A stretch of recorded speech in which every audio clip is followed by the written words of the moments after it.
Illinois recently made history by becoming the very first state in the country to completely abolish cash bail. So how's it going? And perhaps more importantly than that, how's it being reported in the media? I'm Andrea Zopp. This is Chicago Newsroom 2.0. Let's discuss. I am Dr. Obari Cartman, inviting you to join us for an all-new episode of Brothers Talking, where the brothers and I will discuss black men and sexuality. The brothers and I will look forward to seeing you on Thursday, October 12th at 7 o'clock p.m. exclusively on CAN TV, cable channel 19, streaming on cantv.org and on the CAN TV Plus app. Experience the power of community television.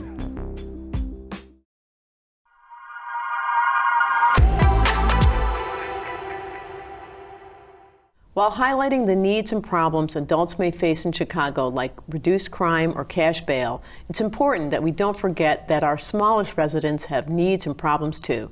To share more about some of the issues facing Illinois children and the work her organization is doing to help is today's guest, Alex Goodfellow, Executive Director of Share Our Spare. Hi, Alex. Welcome.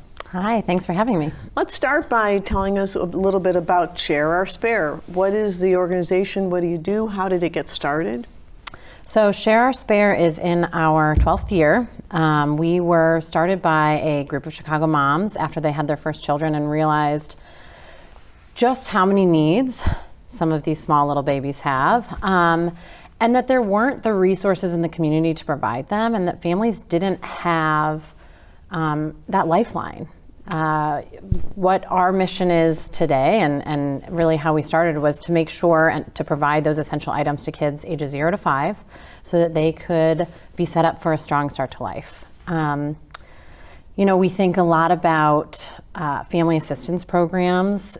Diapers are one of the most essential items that a child needs, sure, and they're not covered by most assistance programs. Right, so you and I were talking about that earlier. I was really surprised. When you think about it, you're like, okay, well, most of those programs focus on food or nutrition, but you would think that they would support something like diapers, which are critical, right? Yeah. I think most people assume that, formula is covered, milk is covered, some of these items are taken care of, and I think we just assume that diapers and wipes are in that. Right. But there's a whole lot more to it, right? Like safe sleep options. One of the leading causes of death for children is unsafe sleep. Right. And so we really work with over 150 nonprofits in Chicago. Wow. Making sure that we're supporting their work. As you said at the beginning,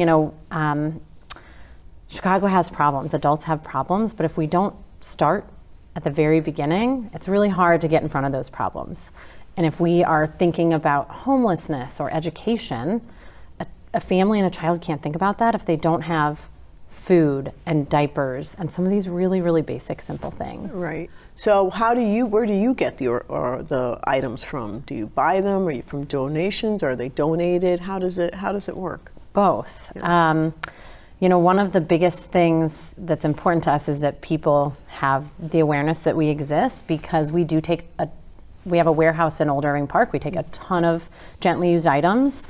Anyone out there that has had kids recognizes that sometimes you may never even use something that you got from a family member or for a baby shower. So we are part of the circular economy here in Chicago, really looking to recirculate some of these gently used items. That's a huge piece of what we do. But obviously we cannot recirculate diapers. So we certainly do purchase diapers and wipes, sometimes car seats if we get funding, things like that are also really highly needed items. We kind of piece it all together. And you said you work with how many other organizations? Over 150. Wow. And how do you identify them? I mean, that's a lot. That's a lot of supplies, right? Yeah. So we have right now 77 of those partners that we guarantee providing diapers and wipes to on a monthly basis. Oh, wow. The other 90 or so are on our wait list. Mm-hmm. They're limited partners, so they can come in and access the gently used items, but they are essentially waiting until we can guarantee funding to support that other piece. And they really come to us. Yeah. I mean, we are working with nurses, home visitors, social workers, teachers. We have such a wide, amazing network of partners, and they are looking to support their families, and often that comes out of pocket for them or for the organization, and so that's where we come in. Right. Just to give our my listeners or watchers some idea of the scope, can you just talk a little bit about can we quantify how much do diapers cost? Like, so what kind of issue is this for people, and about how many diapers does a baby use? Yeah, so it varies a little bit. A newborn can use 300 diapers a month.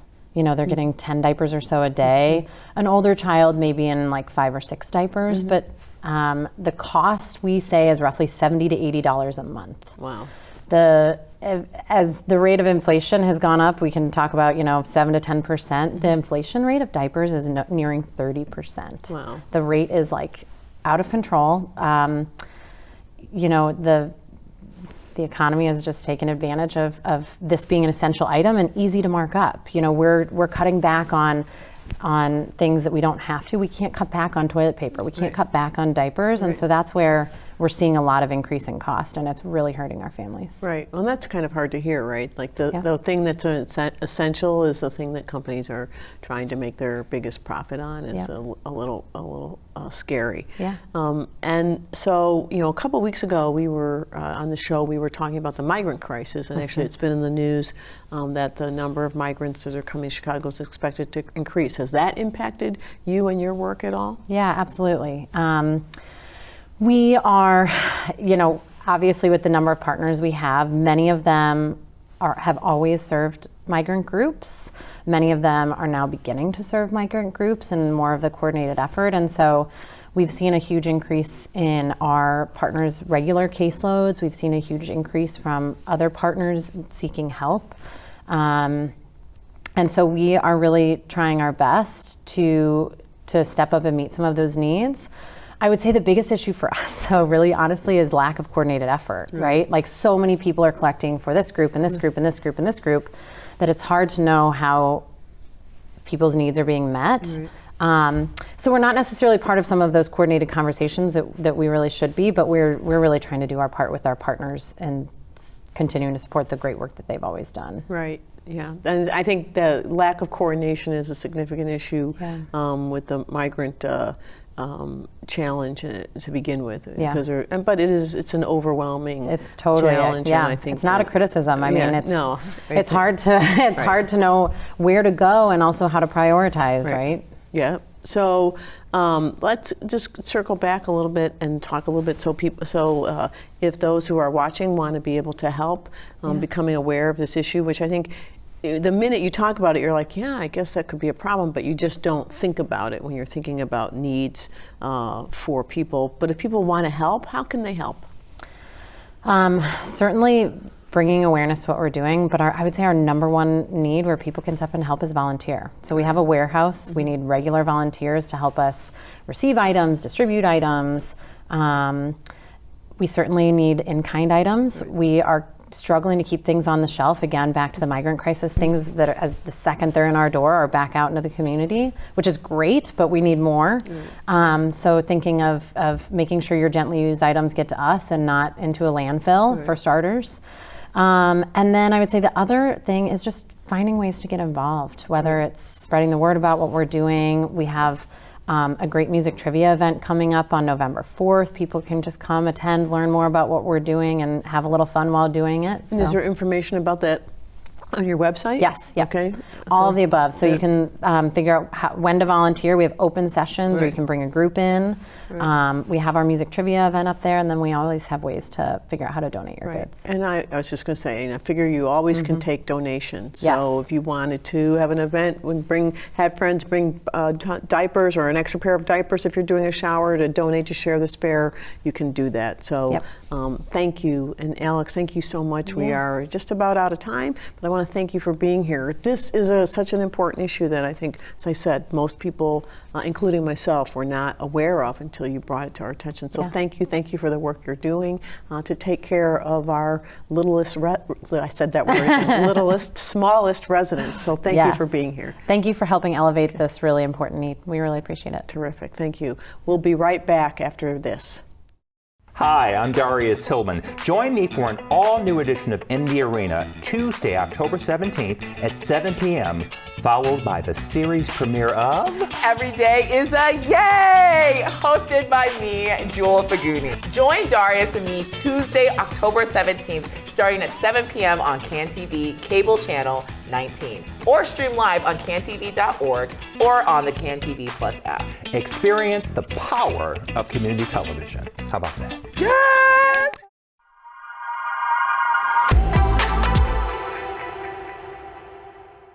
In the aftermath of the murder of George Floyd, the Illinois Black Legislative Caucus put forward sweeping legislative reforms they believed would make life more equitable for Black people and other marginalized groups. Of everything they put forward, the idea of ending a money bail system here in Illinois became by far the most controversial. In fact, even though the legislation was proposed in 2020, that particular policy didn't become law until just last month following a state Supreme Court ruling. So now that we've officially abolished cash bail, how's it been going? And how much did media coverage of the legislation influence how we thought things would go? Joining me to discuss this important topic are today's roundtable are Corli J., reporter, Crain's Chicago Business, and Jhmira Alexander, host, Public Narrative, A Word with Jhmira Alexander. Welcome, ladies. And Jhmira, I've got to give you a shout out. And your show, Public Narrative, A Conversation with Jhmira Alexander, airs tomorrow night at 7 p.m. So what can your audience expect to hear tomorrow? Absolutely. Things have been going really well. Tomorrow we'll talk more about defending affirmative action with Chicago Scholars President and CEO Jeff Beckham and a former participant and college graduate of Chicago Scholars, Kiara Pearson. Oh, wow. That sounds terrific. Yeah. Well, another very important and hot topic, certainly affirmative action. Well, we're going to talk about an important topic here, which is cash bail, which has been ended now in Illinois. The media coverage around it, particularly in the beginning, but even still, we'll talk a little bit about it even now, was a little hysterical, right? Yes. Right? I mean, we've heard, the criminals are going to be getting out every day. People aren't going to be safe. What are your thoughts? So, Corli, I'll start with you. You're at Crain's. Talk a little bit about the media coverage. What was it, and how do you think it might have impacted what people thought about the legislation? The media coverage was so dangerous. There was a lot of disinformation and misinformation on social media, particularly. But also, we had these kind of like smear campaigns from like Dan Proft and his fake newspapers that came out that kind of like focused on the Safety Act and the Pretrial Fairness Act, and talking about how dangerous going to be, criminals going to be let out in your backyard, and kind of like getting people just like scared on what to expect once this was passed. I'm so glad that the Illinois Supreme Court overruled that lowest court decision and saying that this is fair. This is what the people want and need. Right. So we're going to circle back to Dan Proft, but Jhmira, your thoughts on the initial media coverage? Yeah, I think the initial media coverage, there was much for us to really learn about what the act would include, as well as eliminating cash bail.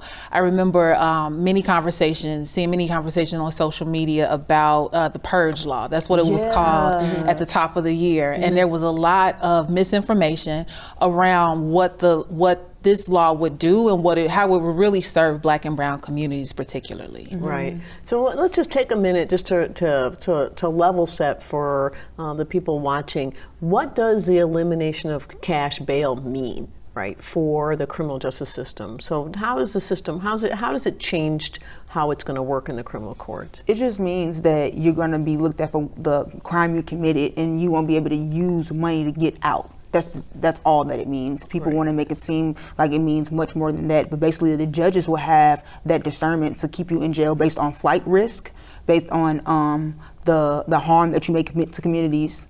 And basically, I think that's it, right? Yeah, the violent crimes. Violent crimes, yeah. Right. And the system previously, just so people understand, was basically judges said they set money to make sure that people would come back to court. So it was a pay system, right? And so you could have very dangerous people out right, on the street because who they had money to pay, right? And at the same time, you could have people who were not dangerous, but maybe didn't have the money to pay for their bond. And so the idea here is to focus, I think, as you said, Corli, on the important issues, which are making sure people show up at court, right? And making sure that people are safe, right? Yes. And there's a whole range. I actually went and it took me a hot minute, but I actually went and found the provision and read the whole thing. There's a whole list of crimes for which you can hold somebody in custody.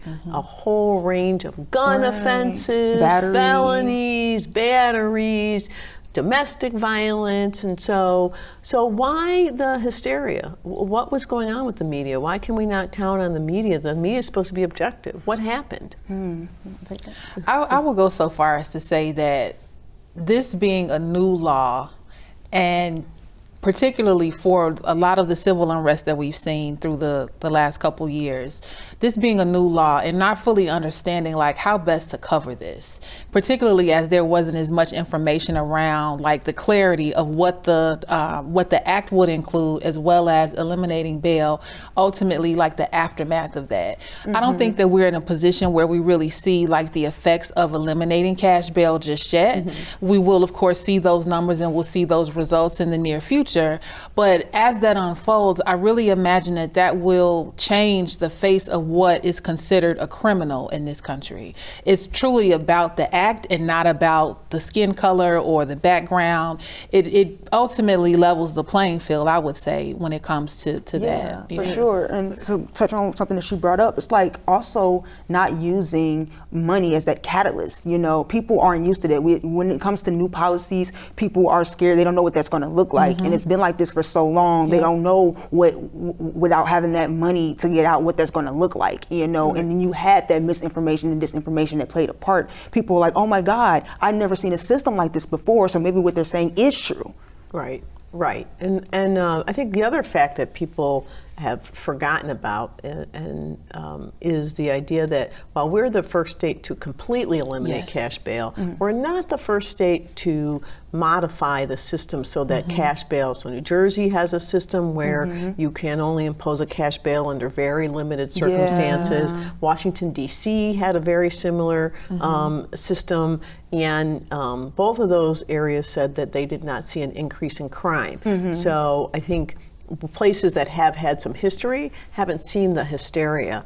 But I think, you know, one of the challenges, I think, from my perspective is you talked about Dan Prof. So maybe you could explain a little bit more for the people viewing tonight. What is it that Dan Prof does that's challenging? It's really challenging because he's a conservative kind of host, talk show, radio personality, and he has these newspapers, these publications that look like real newspapers, and they come around election time. So definitely keep your eye open during the 2024 elections, where he has like this kind of propaganda that goes around that talks about the dangers of like kind of progressive policies that's put in place, and he's trying to get into the mind of people who already have like certain conservative views and maybe against some of these like policies that are trying to kind of make things more equitable, you know. So that's his work. Yeah, so basically he takes an opinion piece and rather be clear in showing that it's opinion piece. Yes, it presents as a newspaper, right? I got a couple of those during the last election cycle. I had to read it like 3 times because you're like,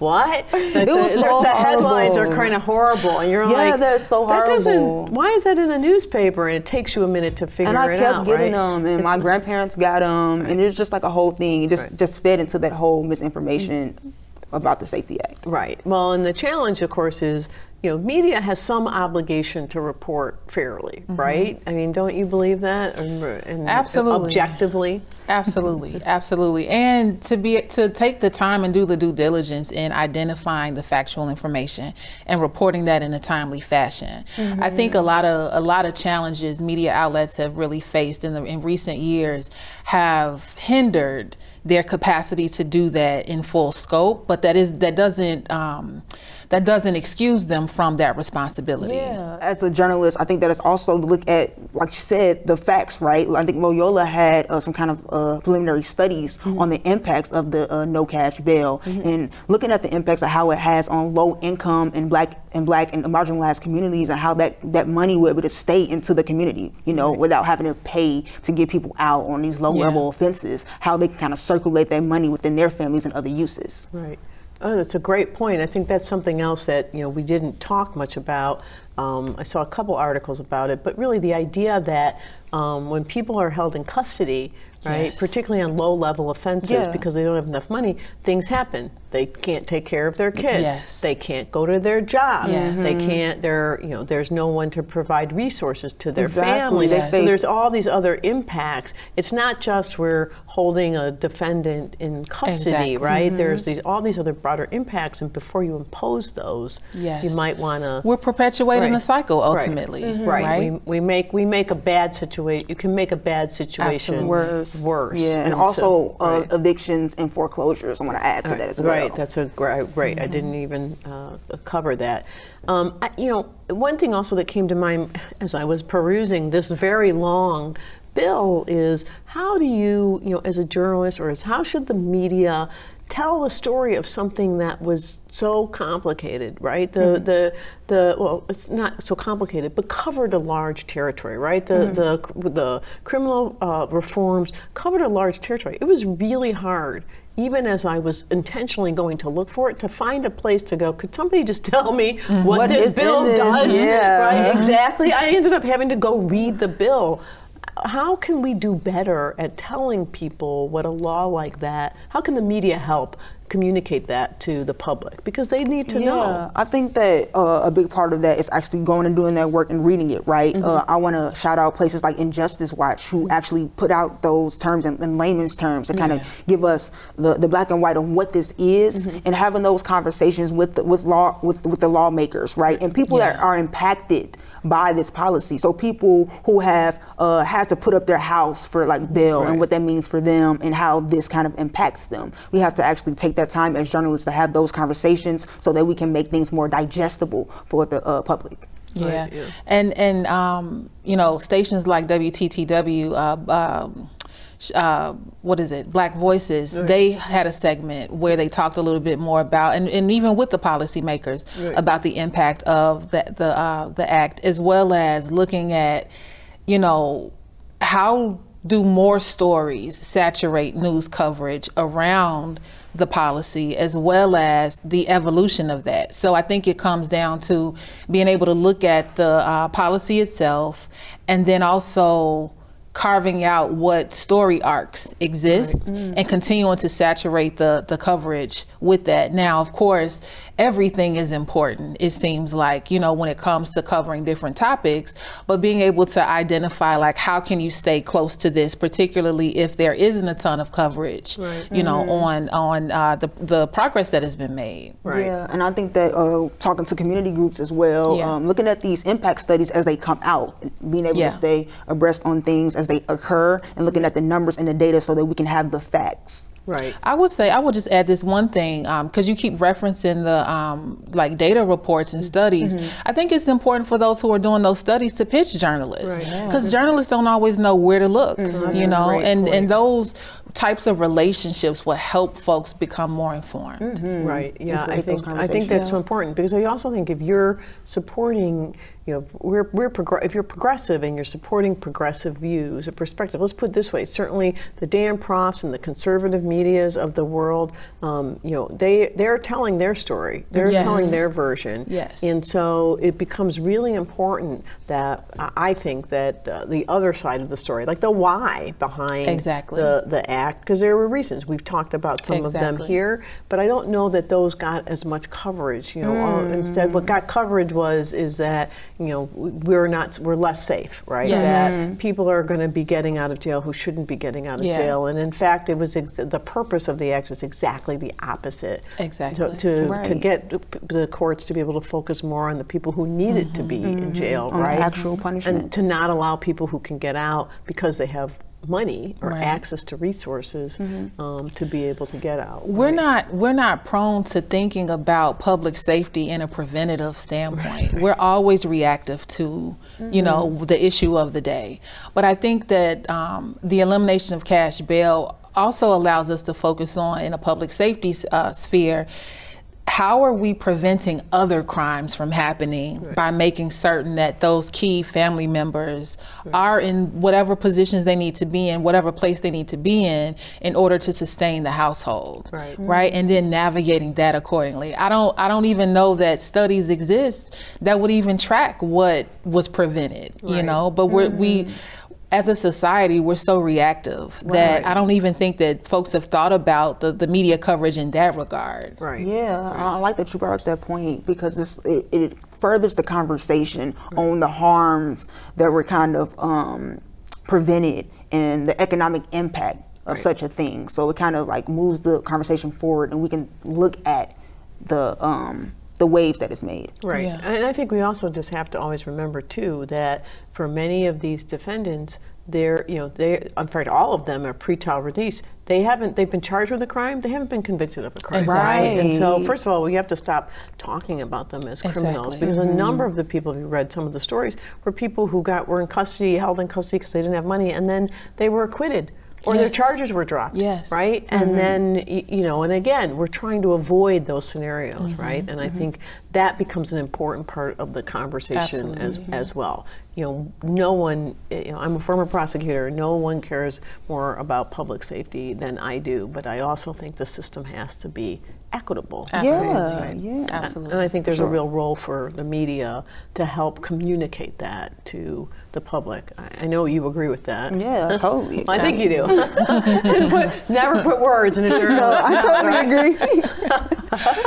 Well, any other things you want to make sure we share with the audience about this point, or about the reforms? Because I think the legislation as a whole took a beating. Yeah, it really did. Some of the concerns that I've heard is the heightened impact of house arrest that this may have on, because of the cash bail reform. Right. So people are saying that this may have more people on the electronic monitoring, which is a concern as well. Right. So in addition to the judges being able to determine on whether you are a flight risk or you are harm to the community, you could say, well, you're not going to sit in jail, but you are going to sit in your house, and that can have dire impacts as well. Right, exactly. It was the same thing. Although I have seen definitely some, and the judges are allowed to put on open restrictions, like you have to be on home monitoring, but you can have go out this time to go shop, or do whatever you need to do. Well, I think the legislation was sweeping without question, and we've made real change. And one thing we know, and I know you both know as journalists, is change is hard. So I really want to thank you so much for being here to have this conversation with me this evening. And we are, of course, out of time. So I really think it's been an enlightening conversation, and I really appreciate it. And we will be right back with my final thought.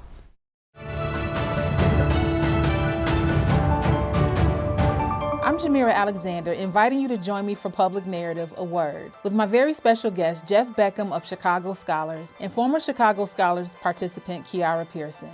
Chicago Scholars definitely was my support and my backbone. Join the conversation Thursday, October 5th at 7 p.m. on CanTV Cable Channel 19 and streaming on cantv.org and the CanTV Plus app.